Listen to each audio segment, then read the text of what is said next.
Things are getting a bit weird here on Good Morning Football the day before Thanksgiving. Will Selva's out in the newsroom in Culver City with more on... Nice. You busted it out. Well done. Thank you. The sound effects early in the morning.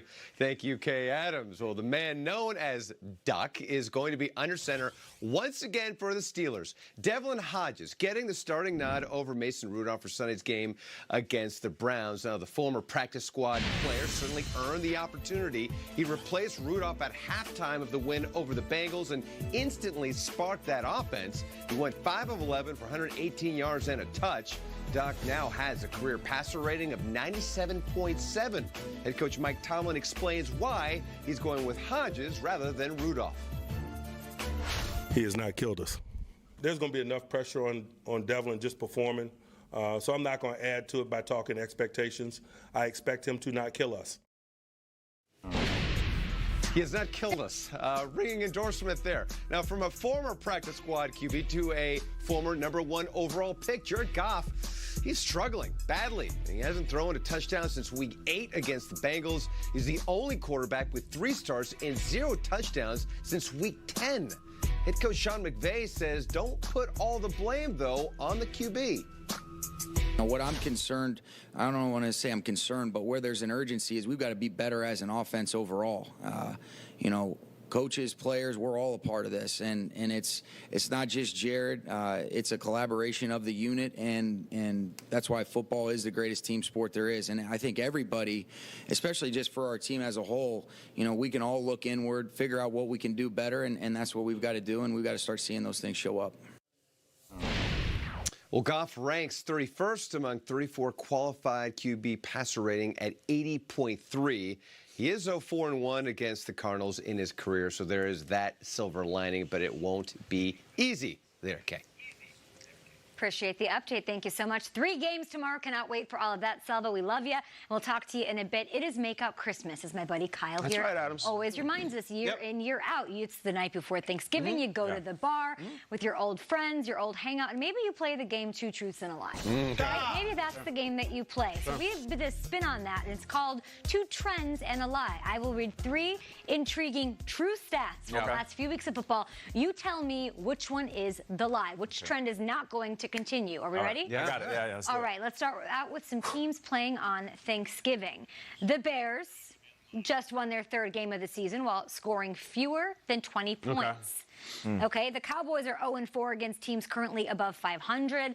And for the Saints, Michael Thomas has had 100-plus receiving yards in every game against NFC South opponents this season. Which one, Shriggs, does not continue? I think the Bears. I think if there ever was a week, it's against this Lions defense, which has been bleeding lately. You saw the Redskins move the ball on them. Of course, you saw the Cowboys go up and down the field.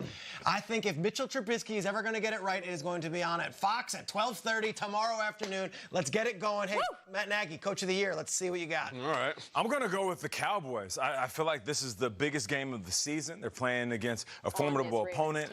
The Bills obviously want to prove on a big stage that they can beat America's team. But the Cowboys, on the flip side, are motivated by their head coach keeping their job, offensive coordinator calling some good plays, and Dak Prescott still winning a big deal. I do believe the Cowboys will upset the Bills in this Thanksgiving game. Yes, sir, all 3 of these for me are tough.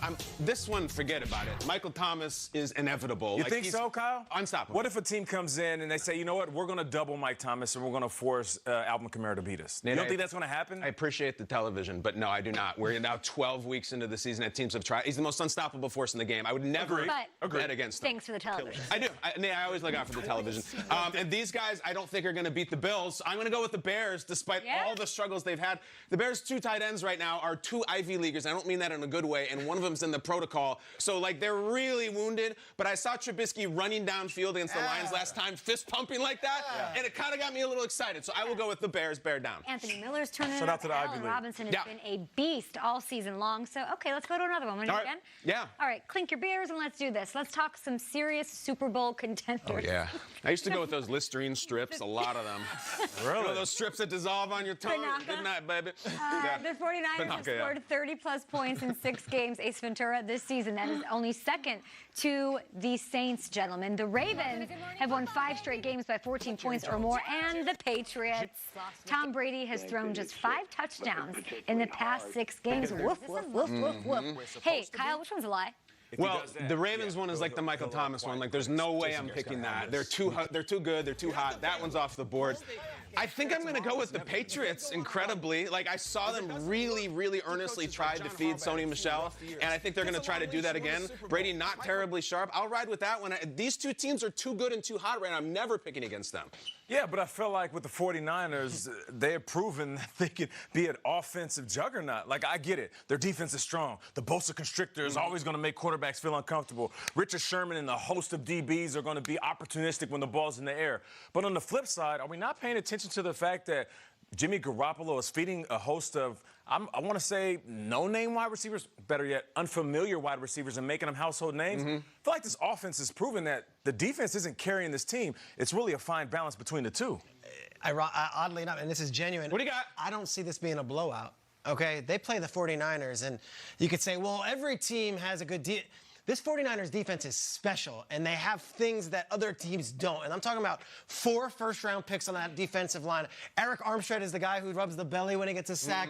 Bosa is a beast. And now you're talking about DeForest Buckner without their starting center. Their starting center is out with an injury. New England. What did they do to New England? I know. They lit up New England. I think San Francisco has a better defense right now to play the Ravens than New England.